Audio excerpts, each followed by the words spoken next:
मधुमालती सिंहासन 32। नवी पुत्री मधुमालती ने जो कथा सुनाई उससे विक्रमादित्य की प्रजा के हित में प्राणोत्सर्ग करने की भावना झलकती है। कथा इस प्रकार है। एक बार राजा विक्रमादित्य ने राज्य और प्रजा की सुख समृद्धि के लिए एक विशाल यज्ञ का आयोजन किया। कई दिनों तक यज्ञ चलता रहा। एक दिन राजा मंत्र पाठ कर रहे तभी एक ऋषि वहां पधारे। राजा ने उन्हें देखा पर यज्ञ छोड़कर उठना असंभव था। उन्होंने मन ही मन ऋषि का अभिवादन किया तथा उन्हें प्रणाम किया। ऋषि ने भी राज्य का अभिप्राय समझकर उन्हें आशीर्वाद दिया। जब राजा यज्ञ से उठे तो उन्होंने ऋषि से आने का प्रयोजन पूछा। राजा को मालूम था कि नगर से बाहर कुछ ही दूर पर वन में ऋषि एक गुरुकुल चलाते हैं जहां बच्चे विद्या प्राप्त करने जाते हैं। ऋषि ने जवाब दिया कि यज्ञ के पुनीत अवसर पर वे राजा को कोई असुविधा नहीं देते अगर 8 से 12 साल तक के 6 बच्चों के जीवन का प्रश्न नहीं होता। राजा ने उनसे सब कुछ विस्तार से बताने को कहा।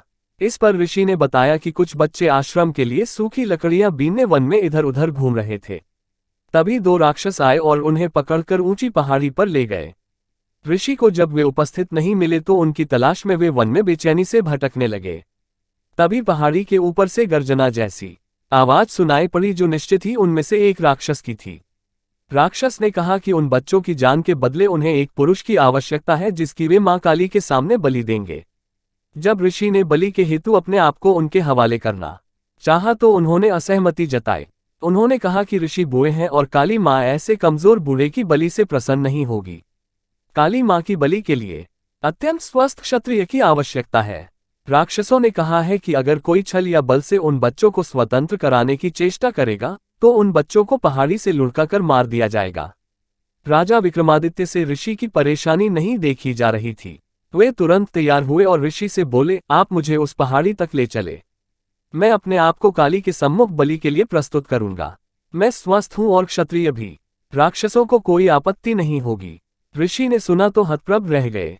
उन्होंने लाख मनाना चाहा पर विक्रम ने अपना फैसला नहीं बदला। उन्होंने कहा, अगर राजा के जीवित रहते उसके राज्य की प्रजा पर कोई विपत्ति आती है तो राजा को अपने प्राण देकर भी उस विपत्ति को दूर करना चाहिए। राजा ऋषि को साथ लेकर उस पहाड़ी तक पहुंचे। पहाड़ी के नीचे उन्होंने अपना घोड़ा छोड़ दिया तथा पैदल ही पहाड़ पर चढ़ने लगे। पहाड़ी वाला रास्ता बहुत ही कठिन था पर उन्होंने कठिनाई की परवाह नहीं की। वे चलते चलते पहाड़ की चोटी पर पहुंचे। उनके पहुंचते ही एक राक्षस बोला कि वह उन्हें पहचानता है और पूछने लगा कि उन्हें बच्चों की रिहाई की शर्त मालूम है कि नहीं। उन्होंने कहा कि वे सब कुछ जानने के बाद ही यहाँ आए हैं तथा उन्होंने राक्षसों से बच्चों को छोड़ देने को कहा। एक राक्षस बच्चों को अपनी बाहों में लेकर उड़ा और नीचे उन्हें सुरक्षित पहुंचाया। दूसरा राक्षस उन्हें लेकर उस जगह आया जहां मां काली की प्रतिमा थी और बलिवेदी बनी हुई थी। विक्रमादित्य ने बलिवेदी पर अपना सर बलि के हेतु झुका दिया। वे जरा भी विचलित नहीं हुए। उन्होंने मन ही मन अंतिम बार समझकर भगवान का स्मरण किया और वह राक्षस खड्ग लेकर उनका सरधर से अलग करने को तैयार हुआ। अचानक उस राक्षस ने खड्ग फेंक दिया और विक्रम को गले लगा लिया। वह जगह एकाएक अद्भुत रोशनी तथा खुशबू से भर गया। विक्रम ने देखा कि दोनों राक्षसों की जगह इंद्र तथा पवन देवता खड़े थे। उन दोनों ने उनकी परीक्षा लेने के लिए ये सब किया था। वे देखना चाहते थे कि विक्रम सिर्फ सांसारिक चीजों का दान ही कर सकता है या प्राणोत्सर्ग करने की भी क्षमता रखता है। उन्होंने राजा से कहा कि उन्हें यज्ञ करता देख ही उनके मन में इस परीक्षा का भाव जन्मा था।